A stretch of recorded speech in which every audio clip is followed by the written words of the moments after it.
Против, најновите мерки што ги предлага Комисијата за заразни болести, реагира и Сојузот на синдикати на Македонија.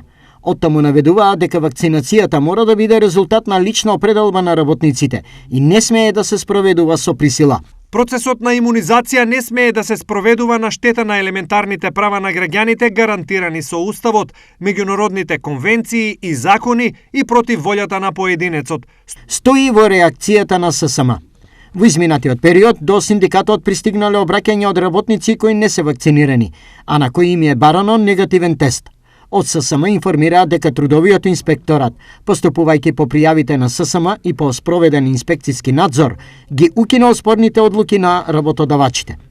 Реакција за новите предложени мерки пристигна и од Конфедерацијата на слободни синдикати, во која се вели: Владата треба добро да размисли дали да ги прифати најавените мерки на Комисијата за заразни болести. Вакцинирањето треба да е личен избор, а не да се наметнува со мерки. Стои во реакцијата на КСС.